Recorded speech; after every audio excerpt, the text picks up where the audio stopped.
Friends, welcome to मायध्वजा। आता आपण series करतोय, लक्षात ठेवा ही 9 व्हिडिओची सीरीज आहे। तर तुम्हाला प्रत्येक व्हिडिओ बघायचा आहे पार्ट 1 टू पार्ट 9 आणि आपण प्रत्येक पार्टमध्ये तुम्हाला प्रत्येक महिन्यात कोणते सिम्पटम्स गरोदरपणात होऊ शकतात त्याबद्दल डिस्कस करणार आहे। जर तुम्ही प्रेग्नंट आहात तर ही अख्खी सीरीज तुमच्यासाठी। दर मंगळवारी आणि शुक्रवारी आपण मराठीत व्हिडिओ करतो, रिजनल लँग्वेज व्हिडिओ, म्हणून नक्की बघा। पहिली आणि महत्त्वाची गोष्ट, मी चाइल्ड बर्थ एज्युकेटर आहे श्रेया शाह आणि मला असं वाटतं की प्रेग्नन्सीकडे बघायचे भरपूर दृष्टिकोन असू शकतात। आपण प्रेग्नन्सी का प्लॅन करतो किंवा गरोदरपण हे का प्लॅन करतो? काही लोक वय झाले आता, काही लोक आता लग्नाला 3 वर्ष झालेत म्हणून, काही लोक घरची लोक म्हणतात म्हणून, आणि काही लोकांना ॲक्च्युली स्वतःला अजून माहितीच नसतं। It's like unplanned pregnancy. Shreya, अजून आम्ही विचारच करत नव्हतो आणि प्रेग्नन्सी राहून गेली। तर ह्या सगळ्यामध्ये जर तुम्हाला गरोदरपणातले सिम्पटम्स माहिती असतील तर त्याचा तुम्हाला खूप जास्त फायदा होऊ शकतो। चला सुरू करूयात। मी गरोदर आहे याचा पहिला महिना आणि त्याच्यात होणारे सिम्पटम्स। फर्स्ट ऑफ ऑल तुम्हाला सगळ्यांना सांगते, पहिल्या महिन्यात जेव्हा तुमची प्रेग्नन्सी टेस्ट पॉझिटिव्ह येते तेव्हा ॲक्च्युली तुम्ही गरोदर राहून किती दिवस झालेले असतात? तुमचे पिरियड्स मिस होतात तेव्हा ऑलरेडी 2 ते 2.5 आठवडे तुम्ही प्रेग्नंट असतात आणि बाय द टाईम पुढच्या 4-5 दिवसानंतर तुम्ही घरी युरिन टेस्ट करता तेव्हा तुम्ही 3 आठवडे किंवा 3.5 आठवडे प्रेग्नंट असतात। आणि बाय दॅट टाईम तुम्ही डॉक्टरकडे जाल, तुम्ही डॉक्टरकडे पहिली व्हिजिट कराल, तुम्ही 4 ते 4.5 आठवडे प्रेग्नंट असतात, म्हणजे तुम्ही ऑलरेडी पहिला महिना प्रेग्नन्सीचा कंप्लीट केला। त्याच्या पुढे युजली 2 ते 2.5 आठवड्यानंतर तुमची पहिली सोनोग्राफी होते, पण तो प्रेग्नन्सीचा दुसरा महिना असतो। तर पहिली आणि महत्त्वाची गोष्ट, गरोदरपणाच्या पहिल्या महिन्यात तुम्हाला कोणते सिम्पटम्स दिसणं अगदी नॉर्मल आहे। चला डिस्कस करूयात।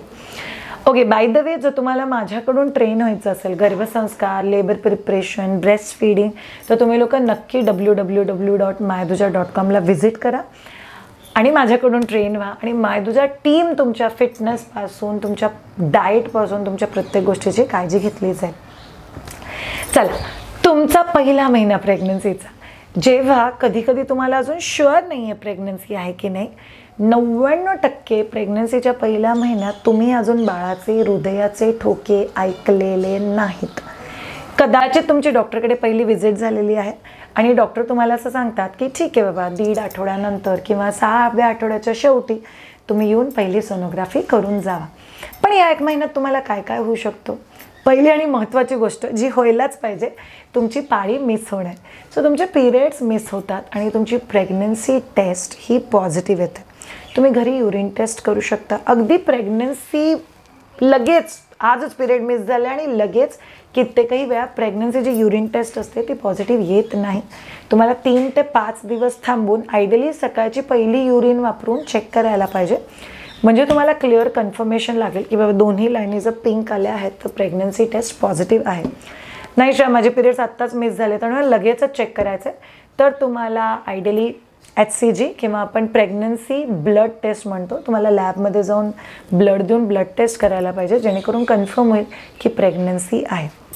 दुसरा महत्त्वाचा सिम्पटम, कित्येकही जणांना प्रेग्नन्सीच्या पहिल्या महिन्यातच ब्रेस्ट टाईटनेस, टेंडरनेस फील होतो, म्हणजे ब्रेस्टमध्ये थोडंसं अनइझीनेस, काही कापड टच झाल्यानंतर पेन, कितीतरी वेळा डिस्कम्फर्ट फील होणं, असं काहीतरी फील होतं ब्रेस्टमध्ये। त्याचं डायरेक्ट कनेक्शन नाही, पण ब्रेस्ट टेंडरनेस फील होतो। अशा वेळेस ब्रा घालणं सोडायचं का? नाही, ब्रा घाला, तुमचे रेग्युलर कपडे घाला। रात्री सहन होत नसेल तर रात्री ब्रा घालू नका, पण तुम्ही कम्फर्टेबल असणं हे खूप जास्त महत्त्वाचं आहे त्या काळात। तिसरी, पहिल्या महिन्यातच कित्येकही बायकांना नॉशिया आणि वॉमिटिंग, उपके येणं, जेवण नाही जाणं, जेवण बघितल्यावर मळमळणं, काही लोकांना ते हायली कन्फ्युजिंग पण असतं आणि काही लोक म्हणतात वा मग काय गुड न्यूज आहे का तुमची? बाय द वे, हे सगळे सिम्पटम्स तुम्हाला येणंच याचं काही कंपल्शन नाही। काही जणांना काहीच होत नाही, पण काही जणांना काही काही गोष्टी होतात ते तुम्हाला माहिती असल्या पाहिजे। म्हणून नॉशिया, वॉमिटिंग, उलटीसारखं होणं, मळमळणं, काही खायची इच्छा ना होणं, फोडणीला बघून उपके येणं किंवा एखादी बाहेरची गोष्ट खायची खूप जास्त इच्छा होणं हे अतिशय कॉमन आहे। चौथी महत्त्वाची गोष्ट, फ्रिक्वेंट युरिनेशन, खूप जास्त वेळा बाथरूमला लागणे, अनयुज्युअल युरिनेशन म्हणू शकतो आपण त्याला। आधी मी दिवसातून 4-5 वेळा जायचे, सध्या मी दिवसातून 8 ते 10 वेळा जाते। ज्यांची प्लॅन्ड प्रेग्नन्सी आहे त्यांना थोडीफार आयडिया तेव्हा कदाचित प्रेग्नन्सी आहे, पण ज्यांचं काहीच अत्तापत्ता नाही आहे आणि तुमची अजून पाळी मिस पण नाही झाली आहे, हे सगळे सिम्पटम्स तुम्हाला त्याच्या आधी पण सुरू होऊ शकतात. म्हणून फ्रिक्वेंट युरिनेशन किंवा सारखं सारखं बाथरूमला जावंसं वाटणं हा पण एक सिम्पटम असू शकतो तुमच्या पहिल्या प्रेग्नन्सीच्या महिन्यातला. फीलिंग टायर्ड अँड स्लगिश म्हणजे काय, खूप थकवा जाणवतो. दिवसाच्या शेवटी असं वाटतं बास आता मला झोपायचं आहे, नाही मला बिलकुल बसवत नाही आहे, मला खूप जास्त थकवा जाणवतो आहे, आजच मी काही काम पण नाही केलं तरी पण मला असं का जाणवत आहे. अगेन हे प्रेग्नन्सीच्या पहिल्या महिन्याचं लक्षण असू शकतं. नंबर 5, खूप झोप येणं किंवा बिलकुल झोप नाही येणं. या दोन्ही अगदी विचित्र आणि अपोजिट गोष्टी आहेत, पण हे 100% प्रेग्नन्सीच्या पहिल्या महिन्यात होऊ शकतं. एखाद वेळेस तुम्हाला टू मच झोप येते आणि एखाद वेळेस तुम्हाला टू मच कमी झोप येते. दोन्हीही गोष्टी अगदी नॉर्मल आहेत आणि प्रेग्नन्सीच्या पहिल्या महिन्यात जर तुम्हाला जाणवतही असेल तरी त्यासाठी तुम्ही डायरेक्टली काही करू शकत नाही. मेडिटेशन करू शकता, रुटीन आपलं आयुष्य जगू शकता, पण ह्या गोष्टी होऊ शकतात. नेक्स्ट सिम्पटम इज चिडचिड होते. आपल्यालाच आपलं कळत नाही की मी काय एवढा रागराग करते, मी काय एवढी चिडचिड करते, पण येस चिडचिड होणं आणि रागराग करणं हे कॉमन आहे. प्रेग्नन्सी इथे जवळजवळ 9 महिने होत राहतं, पण पहिल्या 1, 2, 3 महिन्यात जास्त होतं. काही जणांना पहिल्या महिन्यात जास्त होतं आणि मग ते हळूहळू होत नाही, पण हा एक कॉमन सिम्पटम आहे. नेक्स्ट लेस डिस्चार्ज. म्हणजे मी भरपूर प्रेग्नंट लेडीज अशा बघितल्यात की ज्यांची पाळी मिस झाली पण त्यांना स्पॉटिंग होतं आहे किंवा थोडंसं पिंक डिस्चार्ज होतो आहे किंवा नेहमीपेक्षा अगदीच कमी फ्लो आहे. तुमच्या पण केसमध्ये गरोदरपण हे असू शकतं किंवा तुमची प्रेग्नन्सी असू शकते. Next constipation. पॉटीला तेवढं व्यवस्थित निघत नाही आहे. सकाळी उठल्यावर जे मला पटकन पॉटीला लागायची ती लागत नाही आहे. मला दिवसभर पोटात जडजड वाटत राहतं पण मला पॉटीला नीट होत नाही. It's very common. नेक्स्ट पहिल्या 3 महिन्यात स्पेशली पहिल्या महिन्यापासून हे सुरू होतं. कित्येक वेळा तुमचं वजनच वाढत नाही, इनफॅक्ट वेट लॉस बघितला जातो.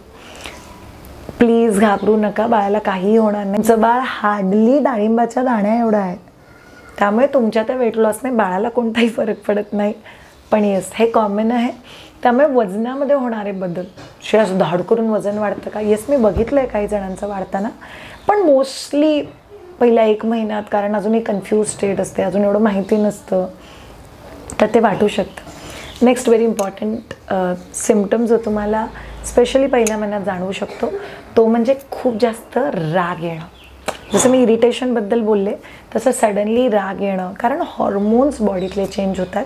त्यामुळे हॉर्मोनल इम्बॅलन्समुळे तुम्हाला थोडीशी चिडचिड होणं किंवा थोडंसं अप्स अँड डाऊन्स वाटणं हे अतिशय कॉमन आहे. पहिल्या 1 महिन्यात कोणत्या गोष्टी कराव्या ह्या सगळे डिस्टर्बन्सेस तुम्हाला होतात. सिम्पल गोष्ट एक लक्षात ठेवा, तुम्ही गरोदर असू दे काही ना नसू दे, तुमचा रेग्युलर व्यायाम, तुमचं वॉकिंग, तुमचं प्राणायाम, तुमचं एक हेल्दी डाएट हे महत्त्वाचं आहे. इनफॅक्ट जर तुम्ही पिल्लू प्लॅन करत असाल तर तेव्हापासूनच तुम्ही ह्या सगळ्या गोष्टींची काळजी घेतलीच पाहिजे, कारण त्याचा तुम्हाला खूप जास्त फायदा होतो. चला पुढच्या व्हिडिओमध्ये भेटूया, जिथे आपण जाणणार आहे गरोदरपणाच्या 2ऱ्या महिन्यात तुम्हाला कोणते सिम्पटम फील होऊ शकतात. Thank you so much all of you हा बघण्यासाठी. Keep watching. बाय.